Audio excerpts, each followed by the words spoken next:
This is the Monday Call, brought to you by NZ Funds. Like New Zealand, Australia has had a challenging year so far. Facing the same global inflation pressures as well as navigating a change of government, the outlook across the Tasman is just as uncertain as it is here. We speak to Jo Masters, Chief Economist at Australian financial services firm Barrenjoey, to get her take on Australia's economic prospects. Why are inflation expectations across the ditch different to New Zealand's? What's happening with property prices in Australia's biggest cities?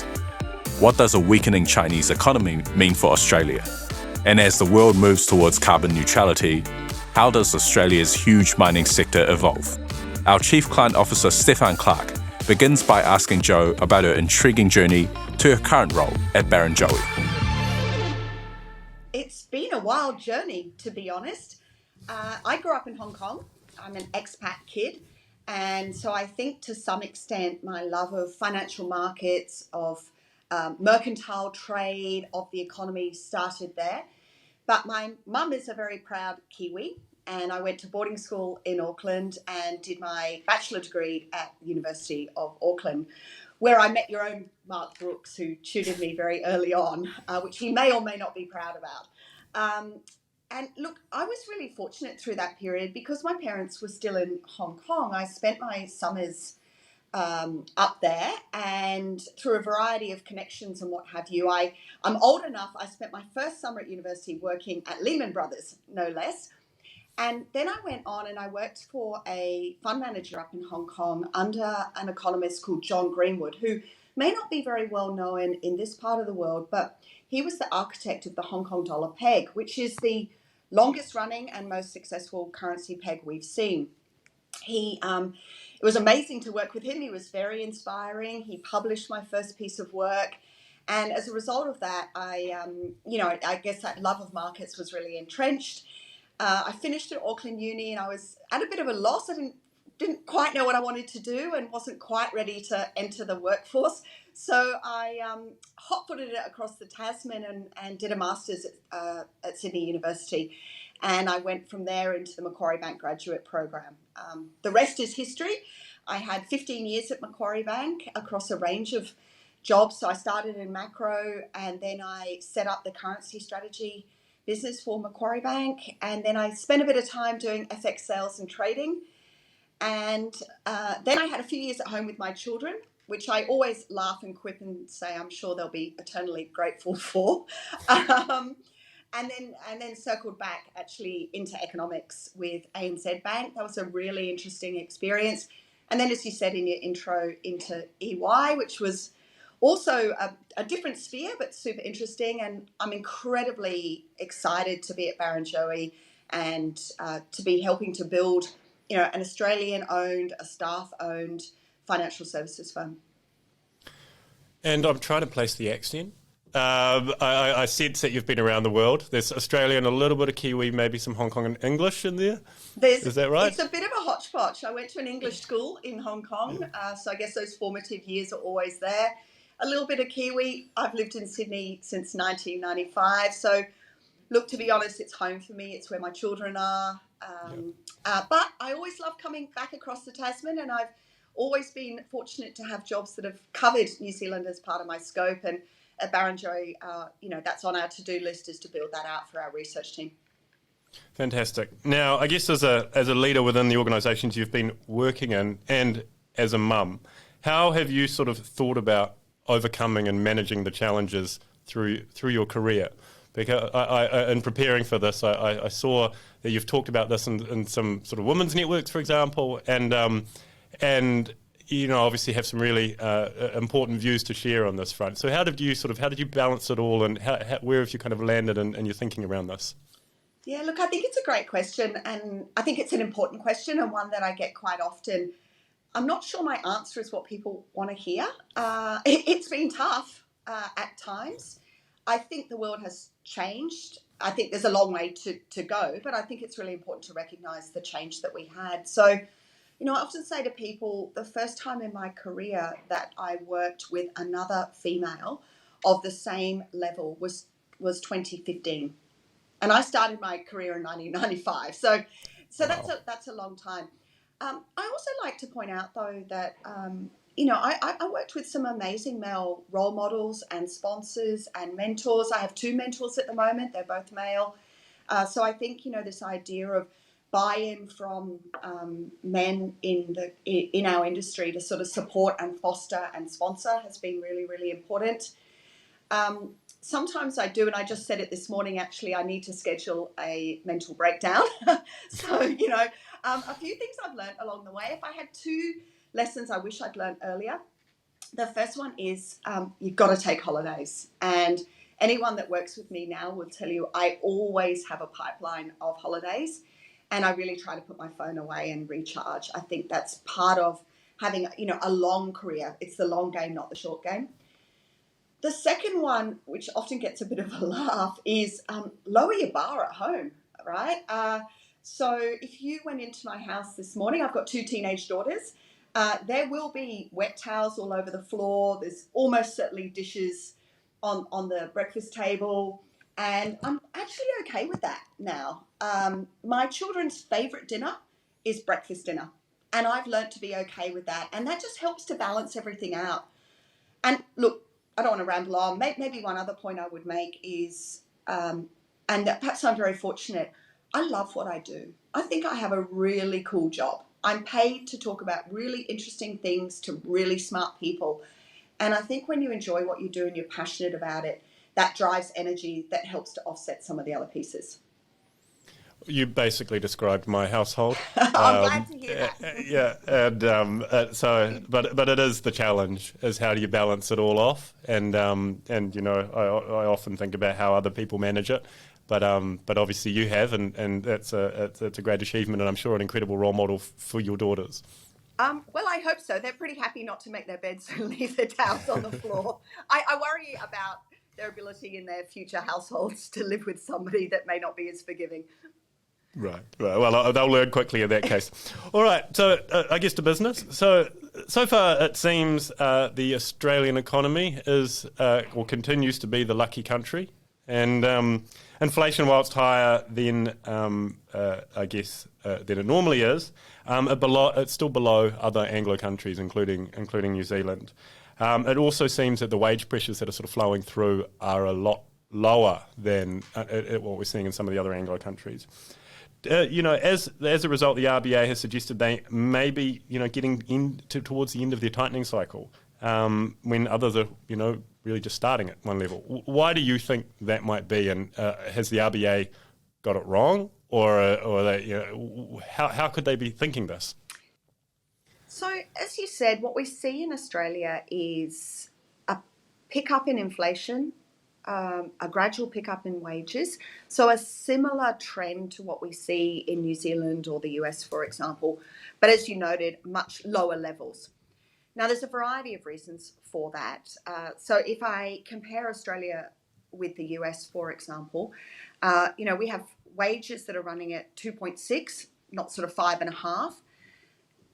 Now, our labour market is also very tight. We have one job vacancy for every unemployed person. We're clearly at full employment, but we have quite structural rigidities in our wage setting in Australia. So the Fair Work Commission that sets the minimum and award minimum wage, that resets once a year. Now that influences about 20% of the workforce in Australia, and it influences about a further 20% of the workforce through contracts that are associated with that annual decision. We've also got enterprise bargaining agreements that tend to get renegotiated only every 3 or 4 years. And even in the remainder of the sector, which is more market orientated, typically salaries are increased once a year, either 1 July or 1 January. So we think wages are coming, wage growth is coming, but it's been delayed here.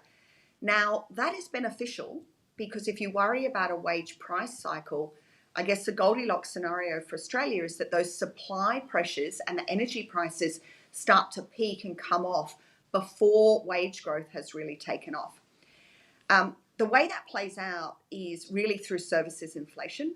That is the piece of inflation that's most associated with wage growth. So we have services inflation that's also running at about a third of what you see in the US. the final difference is if you look at consumption growth in the US and you run a trend from pre-pandemic, consumption growth is above where it would have been without the pandemic shock. So in effect, there's a positive output gap there. When we do the same for Australia, we're not quite there yet. So the actual demand pull inflation piece is not as strong here. Now, New Zealand actually sits somewhere in between Australia and the US. It's got faster wage growth, it's got faster services inflation, it's got higher inflation, but not quite as high as the US. For the RBA, look, the economics tell us that they can move at a slower pace and that they can have a lower terminal rate than we're likely to see in the US or indeed in New Zealand. I guess the question mark I have, and I don't have an answer for this, is in terms of the pressure that comes from financial markets, you can stretch that elastic band and you can stretch it quite far. We had a Fed funds rate in 2019 that was 75 points above Australian cash. But at some point, there's a tension there. Now, that tension plays out mostly through the currency, I guess. But I just wonder whether we're about to test how far we can stretch that. In terms of views, look, we think the RBA will step down to 25-point moves from here on in. Some of that is a reflection that we have 11 meetings a year. So, that's very, very frequent compared to our global peers. It means we can move at a slower pace. We have a terminal cash rate of 2.8, so we're below consensus on that. I acknowledge, particularly after US CPI, there's some upside risk to that. But actually, our modelling shows that if the RBA followed market pricing, which has a terminal rate of 3.5, you'll push the economy into recession through the latter part of 2023. And I don't think that's something the RBA wants to do. Right. And obviously, there, I guess there's that balancing act of maintaining, inflation rate at its target range, and maintaining markets and economic stability and employment across the whole system. How do you see that they are focused exclusively, as the Fed's essentially said, that we just want to get inflation under, or if they're continuing to take a broader view? I think they're taking a broader view. The RBA is an inflation targeting central bank. There's no question about that. But when you look at the RBA Act that's been in place for many decades, it expresses, there's three goals basically: price stability, which is the inflation target; full employment, and I think we've seen increased focus on that; and also the welfare of Australians, which is a pretty broad comment and encapsulates financial stability and other issues. When the governor spoke at the Anika Foundation, which is always a keynote speech, he did talk about, obviously, the inflation target, but he talked about the importance of full employment, of trying to hold, a strong labour market. We know how important that is for the household sector. And I guess when you look at the RBA's own forecasts, they have core inflation back within the band, at the end of 2023, which is within their mandate. They have a flexible inflation target. It's 2 to 3% over time. Now, under the previous governor, it was 2 to 3% over the business cycle. Now it's over time. So that's a pretty broad statement. But I think if they've got inflation back in the band in their forecast profile, they can afford to focus on full employment a bit more than perhaps you're seeing from the Fed. Which they've achieved, really. So, yes. They certainly have. So I guess that gives them some flexibility to push up as well. When you're thinking about, the economy as a whole, what metrics do you focus on, and why? And I guess if you were to choose one that others aren't focused on, what would that be? Yeah, I think one of the silver linings that came out of the pandemic was the data that we focus on. So we had a really rapid introduction of a whole range of more real-time data. Now, we saw that globally, right? Everyone's suddenly watching shipping lanes, for example, and restaurant bookings through OpenTable and those sorts of things. And I think that has been really valuable. Here in Australia, the Australian Bureau of Statistics published payroll data, which was new off the single touch payroll number. So that gave us a more frequent, a fortnightly read on payrolls, on employment, but also on wages. And now we're going to introduce a monthly CPI, which is very exciting. One thing I found with these new data sources, though, is it does take us a bit of time to learn how to use them. We need seasonal adjustment factors. We need to understand how they map to more official statistics. There can be a few false leads there, but I think on balance, they're really useful.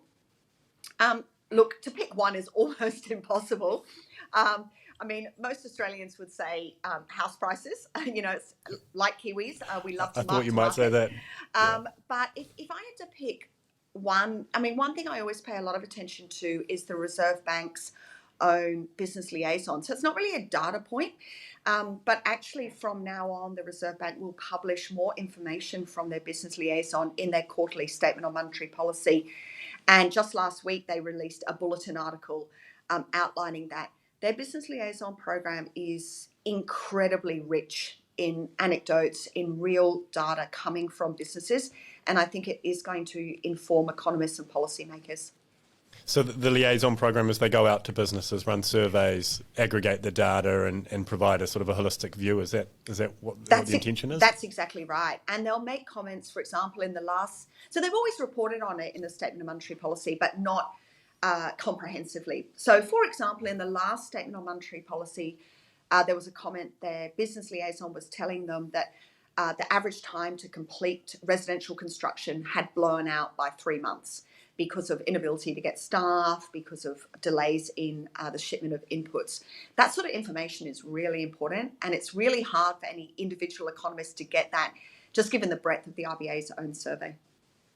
Yeah, and I guess if it's data points that they're hearing anecdotally but aren't built into the broader system, then it's particularly useful information. That's right. You're capturing what the official statistics can't. Yeah, words, eh? They're great. Indeed. You have previously spoken about making economics and economic thinking sort of more accessible to people at large, and that you view it as quite important that people wrap their head around it. And I guess financial literacy is part of that, but it's more the economic way of interpreting the world. Why do you advocate for that so much? Obviously, you're an economist and talking your book, but there's no doubt something deeper than that. Absolutely. So I guess people that have heard me speak over the years, when I'm talking to corporates, I'll often start with a comment that everybody needs to have their finger on the broader macroeconomic pulse. And the reason for that is if you're thinking about it from a business perspective, what is going to go right, but more importantly, what will go wrong in your business planning almost always starts at the macro level. Now, that felt like an easier statement before the pandemic, because the pandemic clearly didn't start at the macro level. But it is fundamentally true that the things that are going to impact your business that you haven't planned for, you're going to see them first in a macro level. Now, the problem, I guess, in a business sense is you haven't got a lot of headspace for that, and not all of them will flow through to your business. And so I see my job as, helping people who spend 1% of their life thinking about the macroeconomy, making sure that they are hearing the changes that we're seeing and that they can map that through into their business. So that's the most important thing for me. I also feel like, and I've said this before, I love my job. And I think that economics brings a framework to think about a lot of really important issues. And in that sense, I think making it accessible to people who haven't studied economics is incredibly important. And I think it's very, very possible. I did a series recently with SBS, which is a TV station over here, trying to encourage more females to study economics. And one of the things we did is we surveyed a whole lot of young females about the issues that you care about. And economics can help inform all of those debates: housing affordability, migration, climate change, the future of Australia. What does it look like? All of those things economics can afford sort of add to that debate. So I think it's really important. And how was that show received? I mean, obviously it's sort of it's a discussion that we're starting to have in New Zealand too. But well, at least I haven't seen any TV shows advocating for something like that. Well, I'll start by saying neither of my children are studying economics, so on a personal level, not super well. But look, the Reserve Bank here has actually undertaken a series of surveys and research, really deep dive, credible work into quite what's happening. So we've seen enrolments in economics across males and females decline, which is partly the rise of commerce and business degrees. But the decline has been most clear amongst females. And, there's been lots of findings, but I guess the one that's most disappointing perhaps is that the issues that girls care about are actually really relevant in the economic sphere. The reason they don't choose it is because they self-rate as not being very good at it. And so we know there is a confidence gap, and that's not just in economics. And I guess it saddens me a little bit that we still see that. One of the findings that the Reserve Bank found was that we need to have more positive role models. So I do devote a certain amount of time to getting out there. One thing I worry about, though, is that the most visible female economists are financial market economists, and that doesn't always appeal to the issues that girls care about. And I think that we need to work harder to highlight health economists, infrastructure economists, social economists, those broader range of where economics can lead you. Fantastic.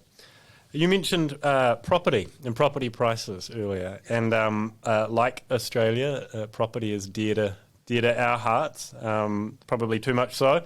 What's happening with the property market in Sydney and Melbourne and the rest in Australia more broadly? And where do you think it's heading? There are some parallels there to New Zealand. So we've seen that the property market turn. And I find it really interesting. House prices were falling before the Reserve Bank even started to raise rates. So that is unusual in this cycle. So house prices are falling. They're falling quite rapidly now, particularly in Sydney, which is a more leveraged market. So they started to fall because fixed rate mortgage rates went up. So that sort of started the turn. And now obviously we've got variable rate mortgages. So in the more leveraged market of Sydney, we've got house prices that are actually already, they started falling in January. January to August is already the fourth largest decline on record. Now, across the nation, they're now falling in pretty much every capital city. So we're seeing other cities come in behind. Melbourne has got the second largest fall. We're now seeing sort of Brisbane and Perth and Adelaide start to fall as well. Look, we think there's further to go. Our forecasts have the largest and longest house price correction on record for national house prices, which sounds really scary. We've got national house prices falling peak to trough of 16%, but 25% for Sydney. So that sounds really scary, but that actually takes the level of house prices back to sort of 2020 levels. So for those that have been in the market for a long time, this is going to be okay. But there is going to be pressure, particularly for first home buyers who bought at the peak of the market. They struggled, they borrowed, they pleaded, they asked mum and dad, they got in, they locked in at low rates. But we've got 40% of our mortgage book at the moment is fixed, and 3/4 of that will roll off next year at sharply higher interest rates. And that's the part of the market that's really going to feel the pinch. Yeah, and I guess it has broader, consumer spending implications and obviously solvency implications if rates are meaningfully higher. Sydney being leveraged, is the reason for that because the prices are just so high, or is it more that the nature of the mortgages that people are, and borrowing is different? It's largely just higher prices. But also, I guess, when we look at the composition of the labour force in Sydney, it's a relatively higher earning labour force. So more borrowing capacity and more ability to leverage up. But it's basically a function of house prices. And actually, one of the interesting things we've seen when we look at the median house price, it's higher in Sydney by a material margin than any other city. But now, it used to be followed by Melbourne and then Brisbane. But now Brisbane prices, the median price is about the same as Melbourne. And that's been a reflection of the fact that the Queensland economy has been quite strong. There's been job opportunities. And also after the very lengthy lockdown during COVID in Melbourne, a lot of Melbourneites have moved. They've migrated north where they could buy a cheaper house and still get a job or keep their job and work in a different city. And so we're now seeing this sort of population flow drive some shifting in the median prices there. Okay, amazing. Are you seeing, like in New Zealand at the moment, we've got very large numbers of properties are being developed. There's starts are at record levels. Is that being seen still in Australia? So The level of residential construction is high, but the pipeline is weakening very, very rapidly. Right. Now, what's been interesting is more recently, because of the wet weather that we've had, and also COVID and influenza-related absenteeism and difficulty of getting inputs, some of those construction projects have been delayed. So that means residential construction will stay quite elevated for another couple of quarters. But in terms of building approvals, I mean, I don't like to use the word collapse, but they are weakening very, very rapidly. And we have quite a weak dwelling investment cycle through 23, 24 in our forecasts. Oh, okay. Foreign exchange tells us a lot about the strength of economies generally and how they relate between countries. And you used to be an FX strategist in a former life. Can you talk a little bit about how you're seeing that, the developments between, say, the yuan, the yen, the US dollar and the Australian dollar? What is that telling us about their economies? Is there something that those trades is seen by the market but it hasn't flown through into sort of popular culture? Is that why, given the large moves that have been seen? Yeah, they're large and they're extreme, and I can't decide whether I'm missing FX markets in this environment or I'm relieved not to be dealing with it, to be honest. And it's a brutal market to work in, right? Because it's open 24/7. Look, what we're really seeing in a really big picture sense is just this prevailing US dollar strength. And that's a combination of what we're seeing on interest rates in the Fed, but it's also heightened geopolitical risk. And at the end of the day, the US dollar is still showing itself to be the reserve currency of choice. Now, that's probably been helped a little bit by the fact that the centre of the crisis is really in Europe. And so that would have been your sort of second choice go-to if you think about whether that's the euro increasing its dominance in that role or the Swiss franc. But, when you look at continental Europe and indeed the UK heading into winter, it's a pretty confronting economic picture and a very complex one for policymakers to manage. So I think that's reinforcing this US dollar strength. And then at the same time, of course, we've got China still largely in lockdown, which is slowing production and consumption, question marks about how they move forward through that. And as you said, we've got, Chinese and Japanese authorities intervening in markets to try and sort of support those things. And look, this is going to play out. A strong US dollar does reverberate around the world, particularly when we think about the amount of US dollar denominated debt held in emerging markets. So, there will be pressures coming. It's pretty hard to see how that turns around anytime soon. Look, one of the things I'm finding with our Australian client base is the number of questions that we're fielding around, the Aussie dollar's so weak. Well, when we look year to date, the Aussie dollar's down against the US dollar, but up on a trade-weighted basis. And of course, economics tells us that that's what matters. I recall it was almost at parity not that long ago, maybe a decade, but it's quite far now. Given commodity prices seem to be trucking north, surely that's going to put pressure on the Australian dollar as well. Yeah, so look, the Australian dollar's well below where fair value models would tell us it is. Here at Barrenjoey, we're a bit below consensus on commodity prices, so we do have them coming off, but staying, I guess, historically quite elevated. We've also got, as we've discussed, an RBA that's trailing behind other central banks, so we're not quite getting the interest rate kicker that the Aussie dollar usually gets.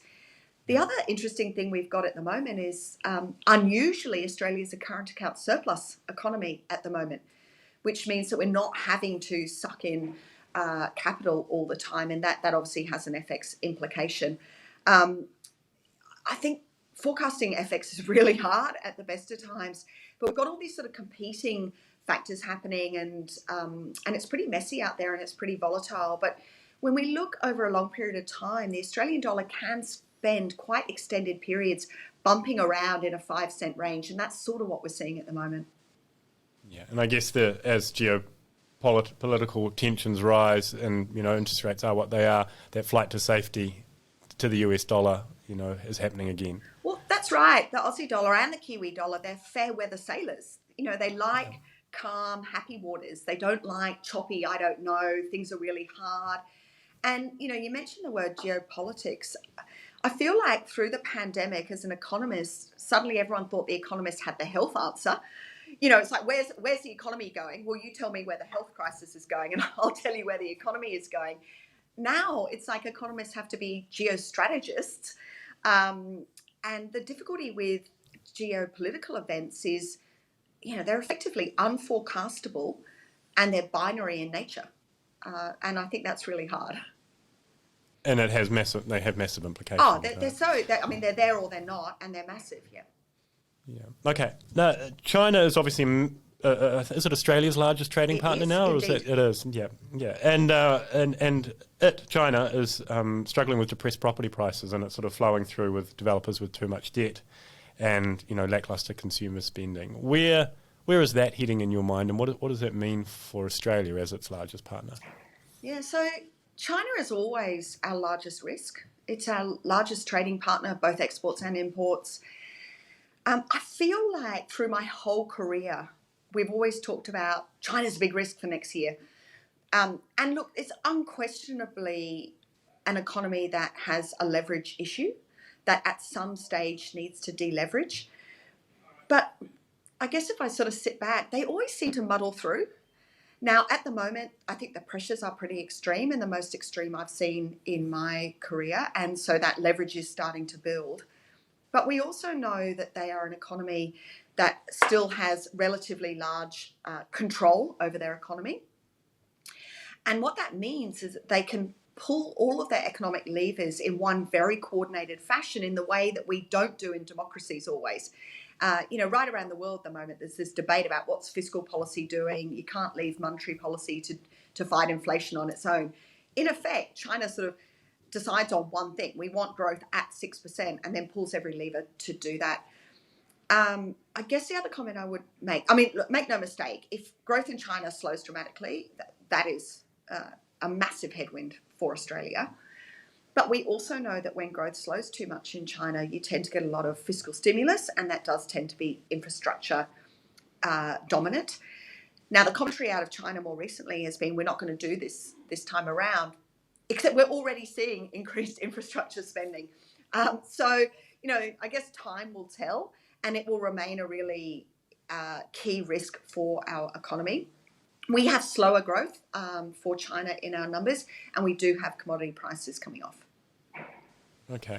And, they can turn the tap on very quickly, right? Exactly. If things slow down at their end, then off it goes again. We're off to the races. So the Belt and Road project, is that, are you still seeing the benefits of that, or has that run its course in China? I guess when you think about contribution to growth, it's not really the level of activity that matters, it's the change in activity. So the major ramp up is probably behind us, but it's an incredibly important initiative from a geopolitical perspective, as we're seeing play out in the Pacific, but also from an economic perspective. Look, at the end of the day, the world needs to build things. We can decide where that gets built. The world needs to build things, and the world needs energy. And Australia is a really important part of that production chain. And I think you started the podcast with the lucky country. We have incredibly lucky endowments, not just in terms of the amount and the diversity of them, but our coal, for example, is one of the cleanest in the world. So even as you decarbonise, as you get through that transition, there is a place for sort of a demand for Australian commodities.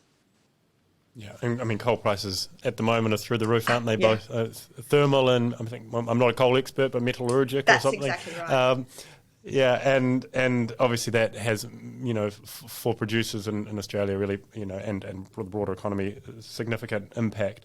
And for the government. It's a really important flow into government revenue. Okay. Do you think, just while we're on coal, that the ESG challenges that the world are facing, that's going to change the mix in Australia of the commodities it's producing, and at what speed will that happen? So the answer to that is we know where the end point is, right? At some point, the world will transition to net zero, and that must mean a change in what Australia exports. Now, the good news is that we also have natural endowments of lots of critical minerals that are needed for that sort of future energy use, right? So the question is, how do you transition? How do you bring those people along with you that will inevitably sort of lose their job? So to me, it's clear where we're going, but how long we get there is a really difficult one to forecast. And I think it's been really interesting in the last sort of 6 months through this energy crisis in Europe. It's become very clear that transition fuels are going to have to play an important part in that. And that will help Australia transition because it will give us sort of a longer run of demand for what we already do. And that will give us more buffer to transition and bring people across and reskill our workforce. Yeah. And I mean, in Europe, you see these, obviously gas prices again through the roof, and the English, particularly or across Europe, they're struggling to make a very sudden transition. While we're there, where do you sort of see that one playing out? Obviously, it turns a lot on how the Ukraine situation goes, but there's a broader theme that's coming through. Oh, there's unquestionably complex challenges across Europe.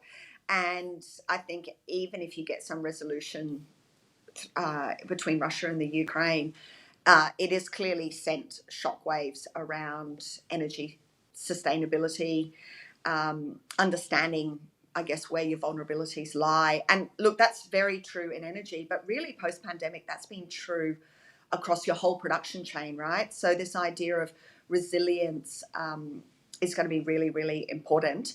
And I guess the comment I'd make about that is someone has to pay for that, right? So we're moving from this, do things as cheaply as we can and this sort of global deflationary environment to actually we need some sort of economic security and resilience, and that's going to cost money. So it's just a question of who pays for that. And it drives, that will create inflationary pressures as you retool factories onshore. Yes. Have higher production costs, wages being higher than whatever the cheapest producer will be. That onshoring process will have impacts. Oh, I just lost you there. How do you see that playing out? I mean, the geopolitical piece and the onshoring in the wake of COVID and now and the supply chain disruptions. How do you see that playing out over the next wee while? Do you think it's going to continue, or is there going to be a pushback to globalisation if things were to steady? Oh, look, the economist in me can't get past comparative advantage.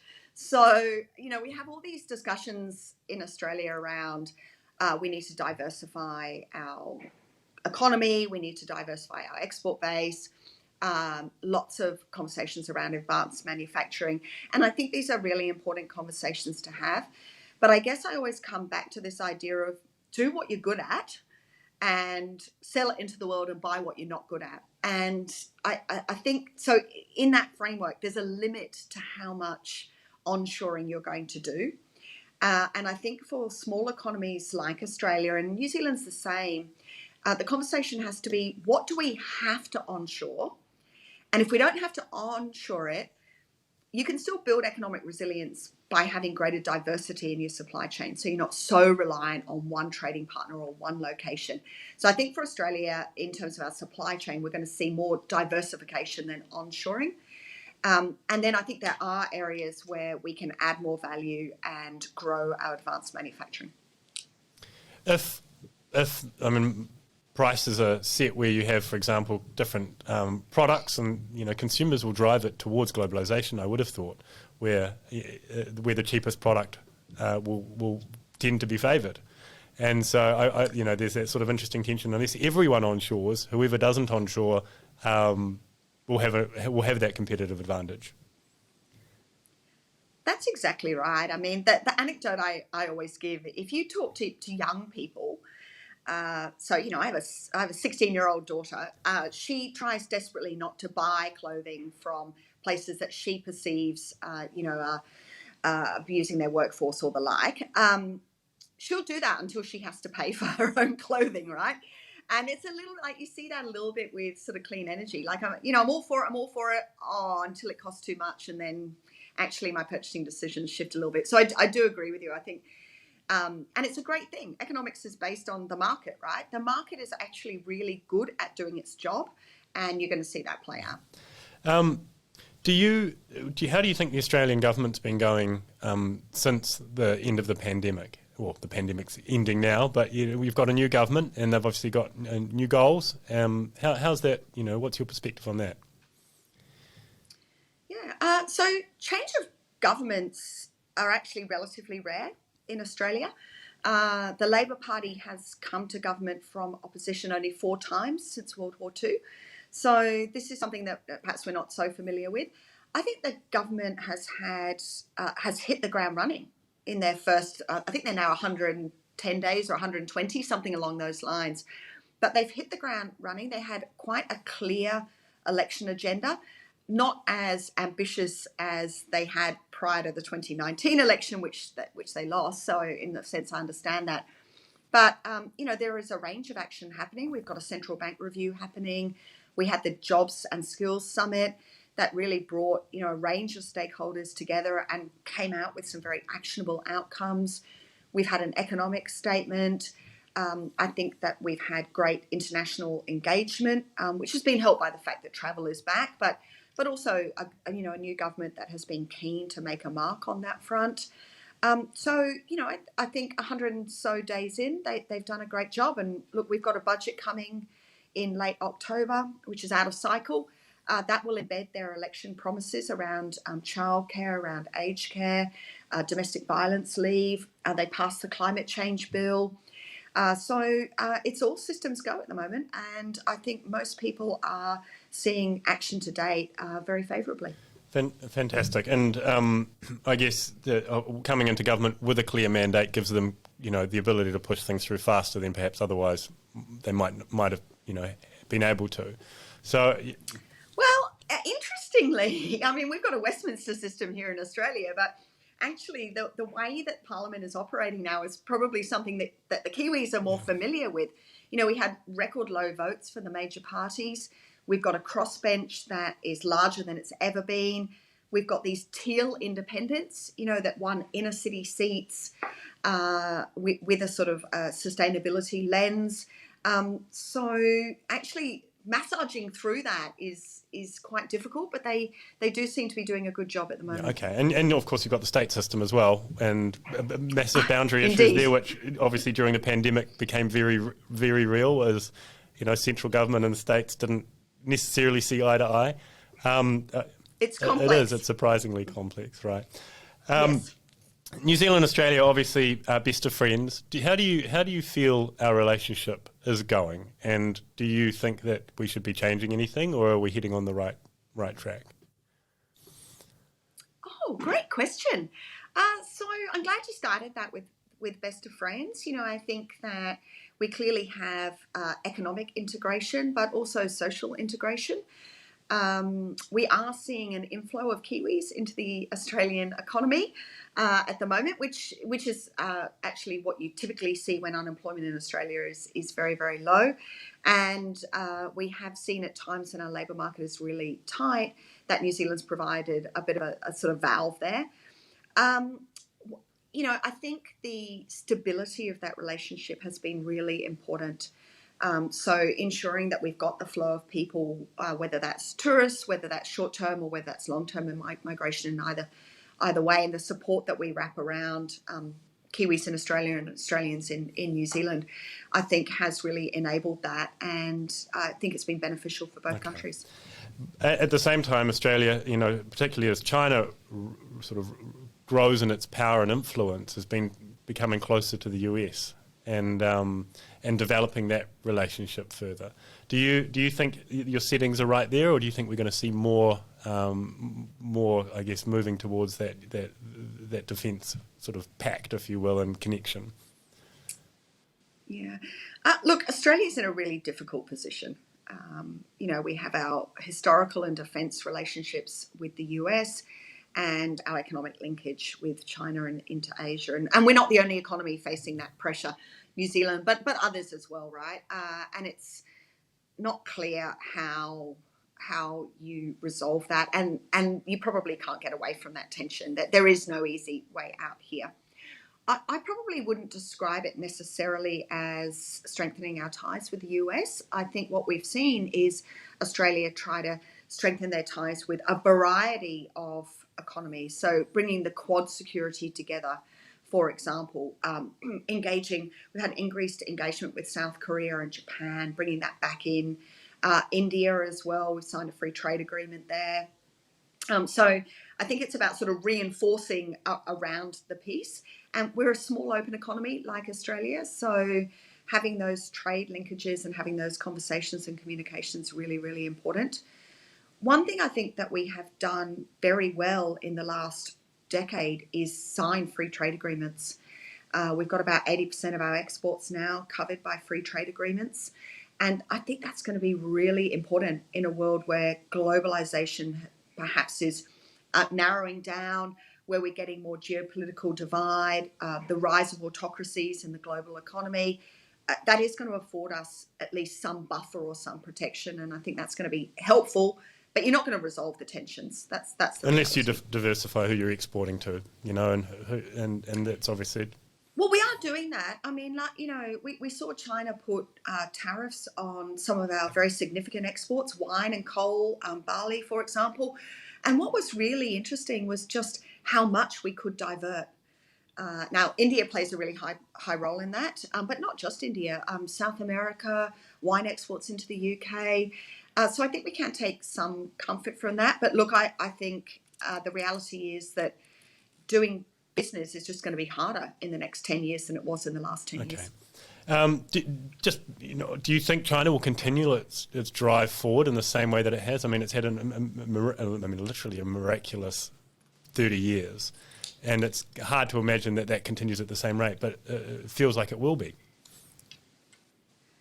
Yeah, I mean, it's hard to know. Look, I think China's it's found this niche place between their social settings and their role in the economy, and there's no sign that they're going to change tact or give that up. And I think, if you go back 20 years ago, there was this sense that China opening up meant China looking more like the US or the UK or Australia or New Zealand, but that's not really what's played out.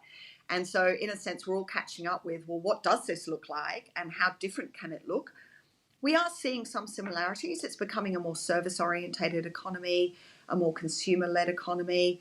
But I think it'll be really fascinating to watch.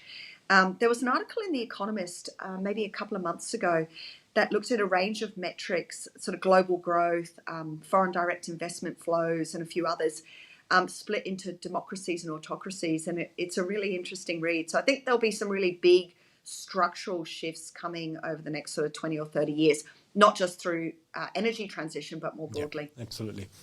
Okay, Jo, that's all I had. But look, I just want to say thank you so much for making time. It's been great to get a sense of what's going on in Australia from someone with their finger on the pulse as much as you do.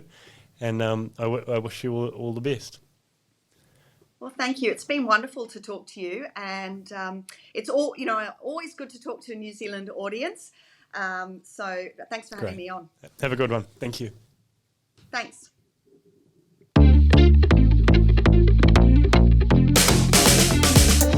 This has been the Monday Call, brought to you by NZ Funds. New Zealand Funds Management Limited is the issuer of the NZ Funds KiwiSaver scheme, the NZ Funds Managed Superannuation Service, the NZ Funds Advised Portfolio Service, the NZ Funds Wealth Builder, and NZ Funds Income Generator. A product disclosure statement for each is available at nzfunds.co.nz. Past performance is not necessarily an indicator of future returns.